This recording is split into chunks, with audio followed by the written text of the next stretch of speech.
Universities do not care about you. They don't care. They don't care if what they're offering is a valuable degree or if it's underwater basket weaving or if it's left-handed puppetry. They don't care. I think I put my spectacles on for this one. They're actually prescriptions, not props. Hello everyone, welcome back to my channel. Today we're going to be speaking about something non-hair related. I know, shock. We're going to be talking about how to choose a degree for university. First of all, a disclaimer, I am not the supreme leader, dictator of the world. This is just my advice. I'm just doing what I can to pass on things that I think I've learned to other people. So this video is meant as a very, very, very soft push in what I believe is the right direction. There are some degrees that are basically worthless in my opinion, and I'm going to help you to avoid them today. We are not talking about passion in this video. If you have one, babe, by any means necessary, go for it, all right? Go for it, we're supporting you. It's just that this video is not about that. Also, this video assumes that you're going to be working in the field that you studied in. Of course, that's not always the case for everyone, but we're not going to deliberately choose something random to just go into something else that's random, since it costs thousands and thousands of pounds / dollars or whatever currency you have. First of all, who am I and why am I talking about this? I am not just a natural hair enthusiast extraordinaire. I have also been a recruiter, so I've been in talent acquisition both on the agency side and the in-house side for over 6 years. That means I've looked at about 3,000 resumes and talked to over 1,000 people about their careers, why they studied what they studied, their life goals, all that sort of stuff. And I think I've picked up a thing or two, so I'm here to share. I am also in my late 20s and I will hopefully, please pray for me, be returning to university full-time in September with the hopes of going for a career change. These are basically the things that would have helped me the first time around, and so I really hope they help you too. Let's get started. Work backwards from the lifestyle that you want when you're choosing a degree. Please guys, please. Honestly, I think this is one of the most important tips, and that's why I'm saying it first. In my opinion, the point of university is to learn things that will equip you with the knowledge or the skills you need to make a living. If you have no idea about what kind of living you want, how can you choose a degree? One of my biggest gripes that I had with my schooling when I was younger, around the age of 16, the teachers would start asking you, think about your A-level choices, think about what you want to do at university. But where would they start? They'd always start at, what is it that you like? We are a bunch of 16-year-olds, inner city London, children of color. What do you think we like? What do we like? We like silly things. So many people that I went to school with, they ended up going into sports and music because that was what was popular and that's what people know and that's what they like at that age. Is there a problem with that? No, but a lot of people, one, they're not working in the field that they wanted to be in. Other people, there's a huge gap between where they want to be in life, earning-wise, versus where they currently are. And for a lot of them, they've grown out of the things that they used to like when they were younger. And so, it wasn't that much help for them. And this is exactly how I ended up with my first degree in Japanese studies.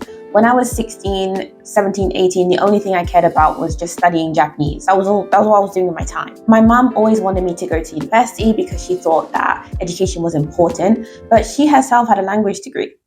Okay, so she wasn't really focused on what exactly I was going to study. It was just important to her that I got that university degree. So she never really specified what kind of degree I should get. So I personally ended up with a degree that honestly I could have just studied at home.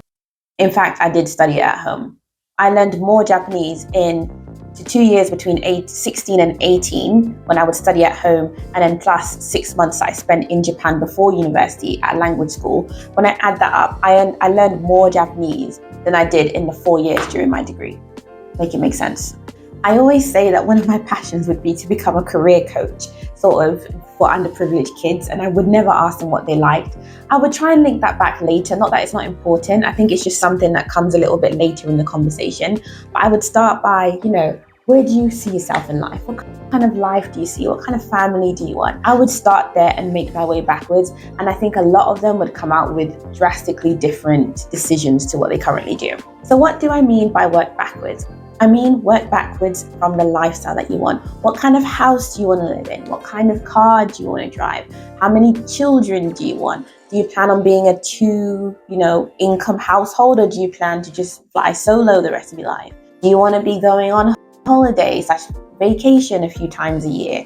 Where do you want to be going? How much does that cost? Overall, just how much money do you need every single year to have that kind of lifestyle? Like, honestly, I feel like so many people never consider this, and then they end up doing degrees in underwater basket weaving and like having a less than average living. The degree costs the same amount as more valuable ones, at least in the UK, and then not getting anything out of it. It's actually not fair. Because work is important, yes. Being passionate about what you do every day, some may say it's important, yes.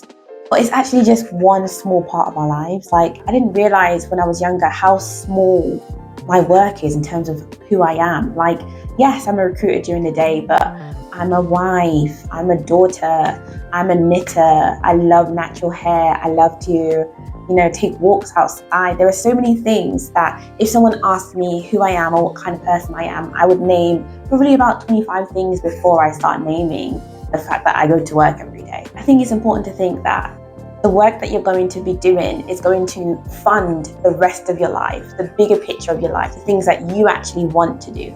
Once you've figured out how much exactly you want to earn, you can check if the degree that you want actually gets you there. How do you do that? By talking to people, figuring out how much they earn. You can do that as well by checking on like job sites, looking at the sort of titles in that field and seeing okay, what are they offering in terms of pay for these things? That will give you a good idea about what your future might look like. There are some degrees that oh my gosh, my husband and my mum always laugh every time I say this, that I call underwater basket weaving, or left-handed puppetry. And there are some degrees that are in the middle, in my opinion, this is all my opinion, they're in the middle and that are okay, And then there are some right here that I call pass, go, collect £200 degrees. Those are the good degrees. They're usually ones that are regulated by some kind of body. What do I mean like that? For example, if you're an electrician, you can't just wake up one morning and say, I'm an electrician now. And then you go around and work on people's houses and sign off your own work. You can't do that. You need to be registered. Same thing with being a doctor or being a lawyer or being a nurse or being a pharmacist. The degrees with this kind of registrations, they tend to be more sort of exclusive as well as being a little bit more lucrative after you've qualified. These are usually also the ones, in theory, make sure you check because it's not the case for everything, but in theory will give you the better return for your money when it comes to what you're studying. Why? Because the barrier to entry, so the barrier to enter the actual field is high, it's highly regulated. You can't just join the industry at any time. You have to pass certain criteria and assessments, and you have to be deemed worthy to practice in the field. This also means that other people can't just enter your field willy-nilly either. They have quite a long journey to get there. And usually, not always, but usually in these fields, there are usually more jobs available than there are the number of people that can actually do the job. This makes your journey once you're qualified a lot easier because it basically means you just walk in. Because for a lot of them, all you need is, a registration and to be breathing. You can just walk into those jobs, and usually salary negotiation is a lot easier as well. So the flip side of the pass, go, collect £200 degrees are degrees on lists such as these. Yeah, I would not recommend for obvious reasons. They're more general. There's no promise of employment after 3+ years of studying.